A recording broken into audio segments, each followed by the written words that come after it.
오늘 우리 하나님께서 우리에게 주시는 말씀 요한복음 5장 9절 하반절에서 18절까지 말씀입니다. 신약성경 150면에 있는 요한복음 5장 9절 하반절에서 18절까지 이 계시의 말씀을 봉독할 때 살아계신 하나님의 음성을 들을 수 있기를 바랍니다. 이날은 안식일이니 유대인들이 병 나은 사람에게 이르되 안식일인데 내가 자리를 들고 가는 것이 옳지 아니하니라. 대답하되 나를 낫게 한 그가 자리를 들고 걸어가라 하더라 하니 그들이 묻되 너에게 자리를 들고 걸어가라 한 사람이 누구냐 하되 고침을 받은 사람은 그가 누구인지 알지 못하니 이는 거기 사람이 많으므로 예수께서 이미 피하셨음이라.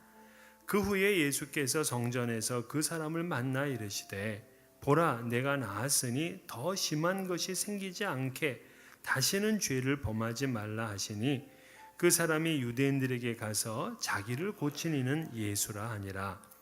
그러므로 안식일에 이러한 일을 행하신다 하여 유대인들이 예수를 박해하게 된지라.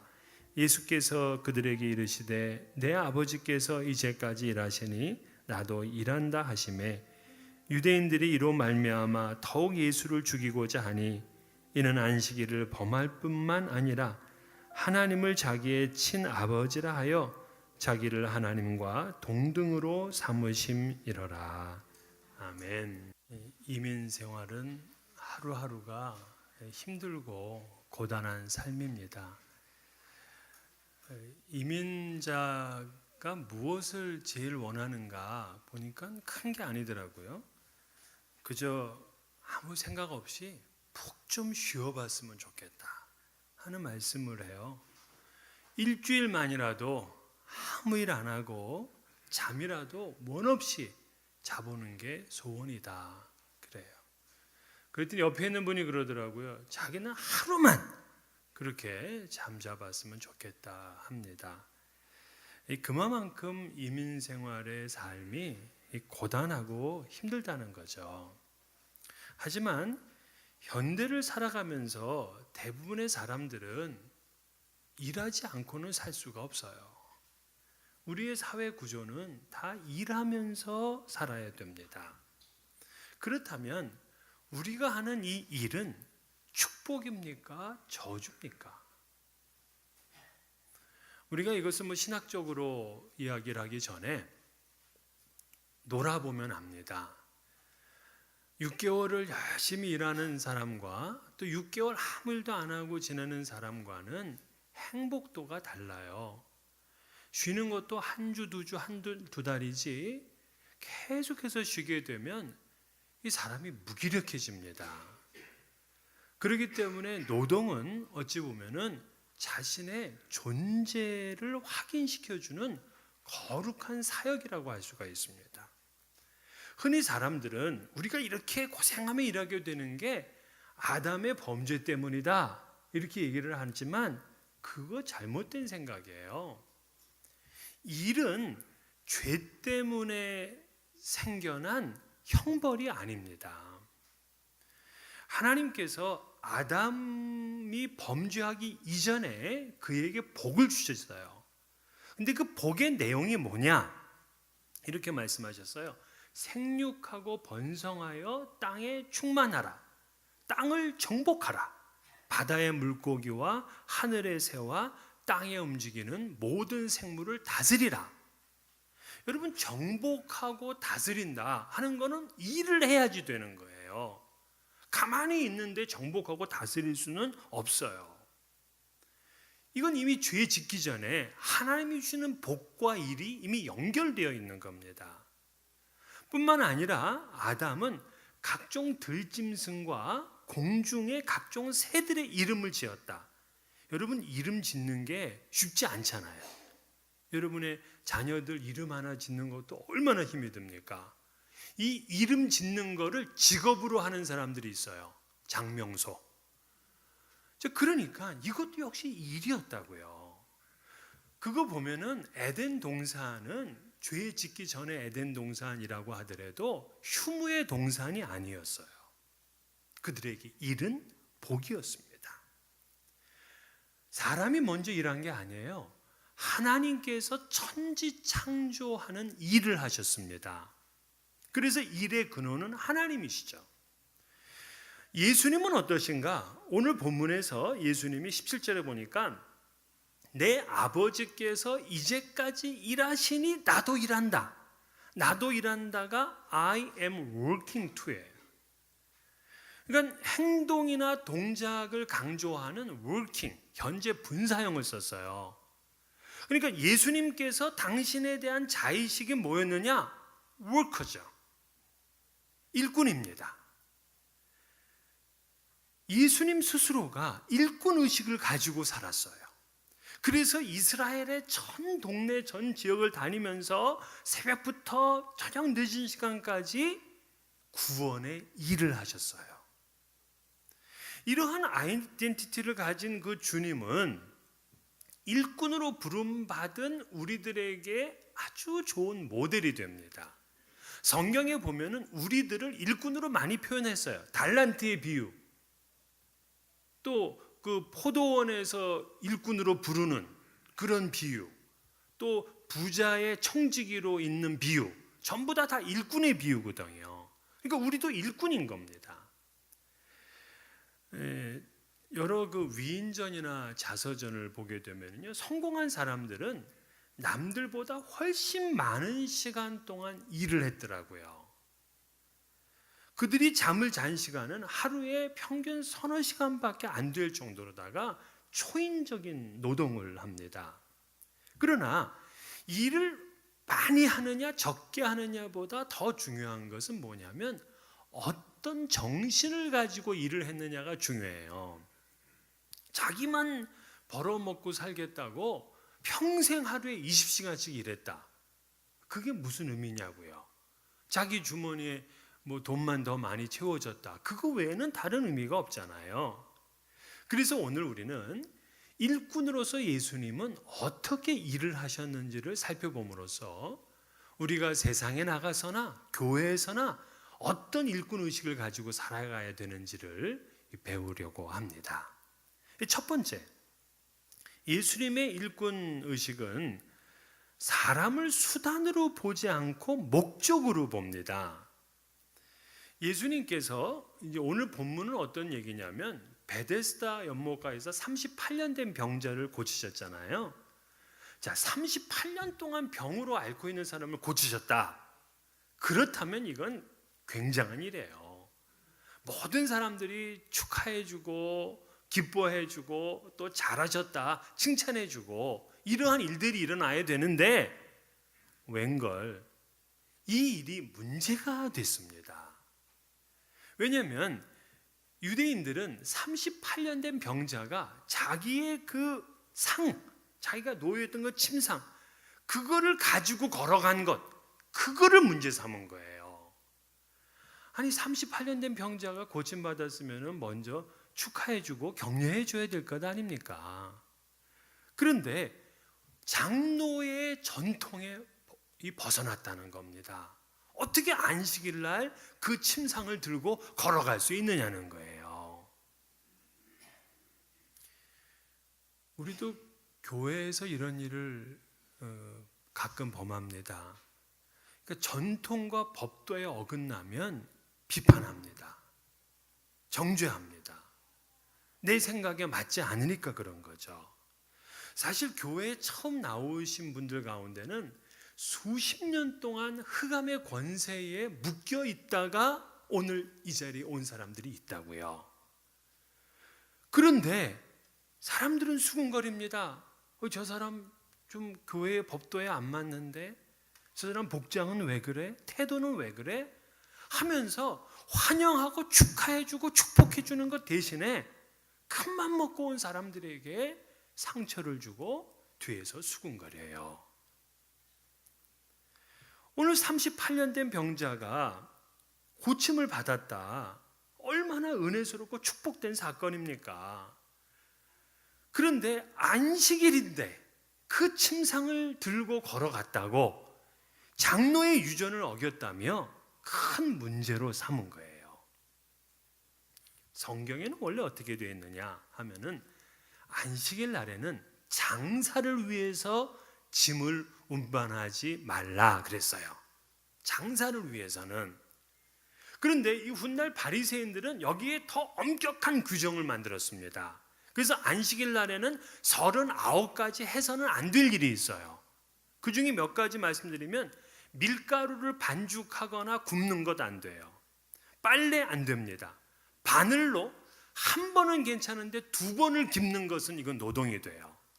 또 글자가 한 글자까지는 쓸 수 있는데 두 글자 쓰면 이건 노동이 안 돼요. 또 불을 끄거나 켜서도 안 됩니다. 물건을 옮겨서도 안 됩니다. 빗질해서 안 됩니다. 그러니까 38년 된 병자가 침상을 들고 걸어가는 것은 안식일에 노동을 했다는 거예요. 이 죄목으로 그를 비난하고 그에게 이렇게 하도록 지시했던 예수는 불법적인 사람이 되고 말았습니다. 물론 우리가 전통과 법을 지키는 것은 우리 신앙의 중요한 관습이죠. 그러나 성경의 법이라는 것은 하나님을 잘 섬기고 그리고 하나님의 뜻을 우리 가운데서 잘 이루고자 하는 게 목적이잖아요. 근데 유대인들의 법 준서는 뭐냐면 하나님의 뜻을 제대로 받들지 못하는 오류를 범한 거예요. 마치 사람이 안식일을 지키기 위해서 존재하는 것처럼 생각했습니다. 사람을 수단화한 거죠. 사람을 수단으로 볼 때 거기에는 언제나 비극이 있습니다. 세계 역사는요, 수천 년 동안 사람들을 수단으로 보았습니다. 고대 사회에서 백성들은 왕의 소유였습니다. 중세 시대는 이 백성들은 영주에 속한 노동력에 불과했습니다. 산업화가 이루어지고 나서는 인간의 도구화가 더욱 가속되었습니다. 여러분 그 찰리 채플린의 모던 타임스를 다 보셨죠? 사람은 그냥 한낱 공장에서 기계 부품을 다루는 움직이는 기계에 불과했습니다. 그것도 이제는 컴퓨터보다 못하다고 공장에서 쫓겨나는 그런 일들이 벌어지고 있습니다. 사실 38년 된 병자를 고치지 않았다고, 그를 무시했다고 비난할 사람 아무도 없어요. 근데 예수님께서는 안식일 규정까지도 어겨가면서 인간의 이 도구화된 이 인간을 해방시켰습니다. 뭐라고 예수님 말씀하시냐면 마가복음 2장 27절에 보면은 이르되 안식일이 사람을 위하여 있는 것이요 사람이 안식일을 위하여 있는 것이 아니라 그랬어요. 이건 무슨 얘기냐면 예수님은 사람 자신을 목적으로 보고 있다는 겁니다. 이것이 우리가 어떤 일을 하든지 가져야 될 첫 번째 정신이에요. 장사를 한다.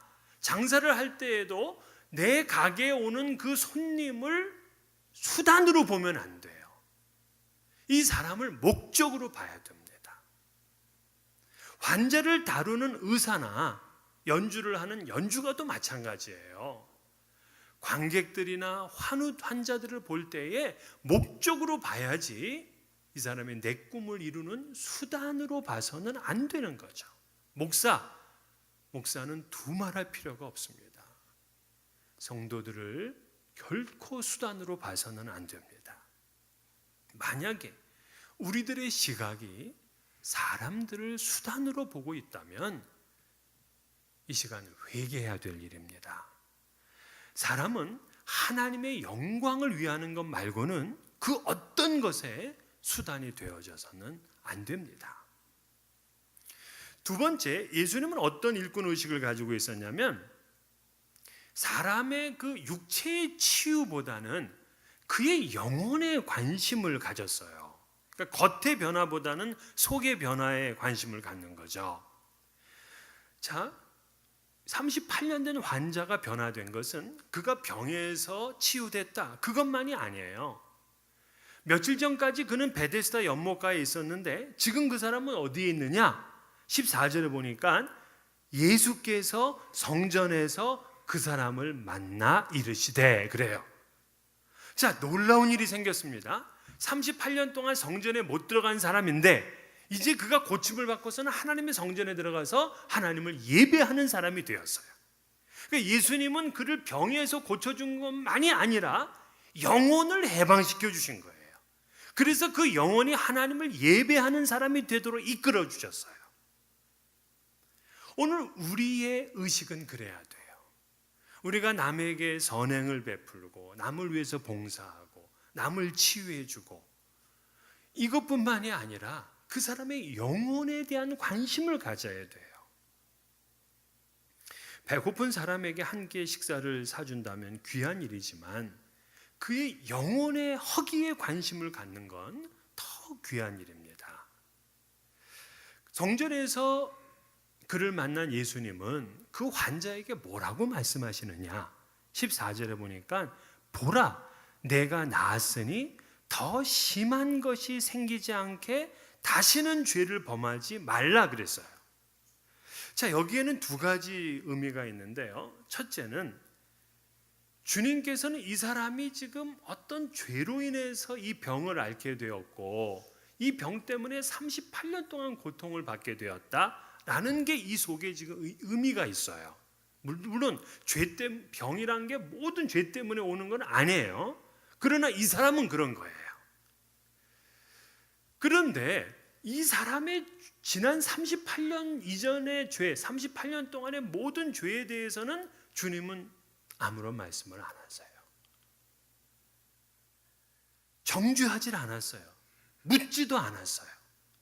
우리가 예수를 믿는 가장 큰 복 중의 복은 뭐냐면 우리의 지난 모든 죄는 우리 주님이 관심하지 않는다는 거예요. 다 사해 주셨어요. 용서해 주셨어요. 그 아들 안에서 우리가 속량 곧 죄사함을 받았도다 하고 바울은 선포를 했습니다. 자, 우리의 모든 죄를 다 그러면 용서함을 받았는데 그것으로 끝이 아니더라고요. 주님은 뭐라 그러냐면 다시는 죄를 범하지 말라 그래요. 그러니까 이 말씀 속에는 치유를 받고 죄가 용서함 받은 사람은 어떻게 살아야 되느냐? 다시는 죄를 범하지 않는 거룩한 삶을 향해서 나아가라 하는 말씀이에요. 사실 지난 38년 동안 이 사람은요 병에 걸렸기 때문에 죄를 건강한 사람보다는 덜 짓습니다. 그러지 않아요? 여러분 병원에 누워 있으면 죄를 훨씬 덜 지어요. 그런데 이 사람이 이제는 건강하게 되었으니까 지난 38년 동안 못 지은 죄 이제 내가 몰아서 줘야 되겠다라고 산다면은 이거 얼마나 바보 같은 일입니까? 그래서 우리 주님께서는 다시는 죄를 범하지 말라고 강력한 도전을 주신 거예요. 병에서 자유함을 얻게 된 그 은혜를 유지하기 위해서는 죄를 끊어내야 되는 거죠. 예수님은 과거의 죄는 묻지 않으셨지만 앞으로의 죄에 대해서는 네가 결단을 하도록 요청을 했어요. 요한복음 8장에 현장에서 가늠하다 잡혀온 여인, 현장 범이니까 얼마나 문제가 많습니까? 그런데도 예수님은 그녀를 정죄하지 않으셨어요. 다만 다시는 죄를 범하지 말라 하고 말씀을 하셨어요. 그러니까 예수님의 이 시각은 과거의 죄보다는 미래의 성화에 대해서 더 관심하고 계시다 하는 걸 알 수가 있어요. 그러나 우리가 성화되지 못하고 다시금 죄에 빠져 살게 되면 이전의 상태로 돌아가게 됩니다. 그래서 예수님은 지금 일시적으로 육체적인 이 치유를 얻게 된 지금의 이 상태보다 영혼의 자유와 회복을 더 간절히 원하셨어요. 이게 예수님의 일꾼 정신이에요. 그러므로 우리가 세상 일을 하든 또 교회에서 여러 가지 프로그램 행사를 하든지 그 궁극적인 목적에는 뭐가 있어야 되느냐? 그건 우리의 재미와 또 우리의 하나됨 이것만이 아니에요. 궁극적인 목적은 영혼을 구원해내는 일이어야 돼요. 마지막 세 번째 예수님의 일꾼 정신은 뭐냐면 이 일이 하나님의 일이라는 확신과 용기가 있었어요. 17절에 보니까 예수께서 그들에게 이르시되 내 아버지께서 이제까지 일하시니 나도 일한다. 즉 아버지가 지금 일을 하시는데 나도 그 아버지 일을 지금 한다 하는 그런 확신과 용기가 있었어요. 이런 확신이 있기 때문에 안식일 규정까지도 주님은 과감하게 어기셨습니다. 하나님의 일은 뭐냐면 영혼을 구원하는 일이거든요. 이사야 선지자는 이는 우리의 하나님이시라 우리가 그를 기다렸으니 그가 우리를 구원하시리로다고 했어요. 그러니까 하나님의 일이 구원이에요. 예수님은 온 천하보다 한 생명을 귀하게 여겼습니다. 그래서 사람의 영혼을 구하는 일은 심지어 안식일 규정도 어기세요. 사실 예수님의 성육신 자체가 우리에게 생명과 자유를 주시려는 파격입니다. 하지만 이렇게 영혼을 구원하고 생명을 살리는 일을 하려면 확신과 용기가 없어서는 안 돼요. 잘못된 유대의 전통을 깨트리고 한 영혼을 구원하기 위해서 예수님은 이 일이 하나님의 일이라 하는 분명한 확신과 용기를 가지셨어요. 우리도 이 세상의 견고한 진에 갇혀 있는 불신자들, 예수 믿지 않는 사람들을 구원해내기 위해서는 이 일이 하나님의 일입니다 하는 그런 확신을 가지고 용기 있게 나아가야 돼요. 여러분, 동유럽의 마지막 독재자라고 하는 유고의 밀로세비치 기억이 나시나요? 감옥에서 이 사람은 결국 죽었는데 이 밀로세비치가 그냥 이 경찰과 군대를 동원해서 부정선거를 하고 국민들을 탄압을 했습니다. 이때 교회, 그 유고의 이제 동방정교회죠. 그 교회에서는 이렇게 선포를 했어요. 국민들에게 정부의 말을 일체 따르지 말라 하는 불복종 선언을 했습니다. 아니, 교회가 국민들에게 정부의 말을 따르지 말라는 불복종 명령을 할 수 있겠습니까? 결국 이 일이 대규모 이 국민 집회로 이어지게 됐고 무혈혁명을 일으켜서 밀로세비치는 이제 축출을 당하고 이제 감옥에 갇히게 됐죠. 정부의 부정에 대해서 이 교회가 확신과 용기를 가졌기 때문에 놀라운 일을 하게 된 겁니다. 우리가 영혼을 구원하는 일, 또 생명을 살리는 일에 있어서 용기를 가져야 될 이유가 또 한 가지가 있어요. 그게 뭐냐면 우리가 하나님의 일을 하고 나서 적절한 보상을 받지를 못합니다. 예수님이 그러셨어요. 예수님이 38년 된 병자를 고쳤다. 그러면 이게 어떤 사건이냐면 그 예루살렘 시장이 나와가지고 당신 정말 이렇게 의인 처음 봤습니다 하면서 상패를 주고 그저 신문 기자들이 와서 막 그냥 인터뷰해가지고서 예수의 이름을 높여야 될 것 아닙니까? 근데 그게 아니에요. 16절에 뭐라 그래요? 안식일에 이러한 일을 행한다 하여 유대인들이 예수를 박해하게 된지라. 18절 유대인들이 이로 말미암아 더욱 예수를 죽이고자 하니, 아니 38년 된 병자를 고쳐놨더니만 오히려 박해를 당하게 되고 죽음의 위협 앞에 놓이게 되었어요. 내가 하나님의 일을 하면서 그만한 보상을 받겠다, 이런 기대는 말아야 되죠. 때로는 하나님의 일을 하면서 비난당하고요, 박해를 받습니다. 그래서 확신이 필요하고 용기가 필요한 거예요.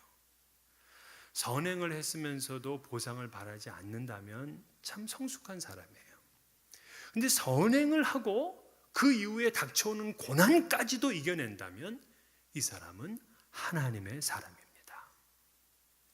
38년 된 병자는 고침을 받았지만 그것 때문에 예수는 목숨을 잃어야 돼요.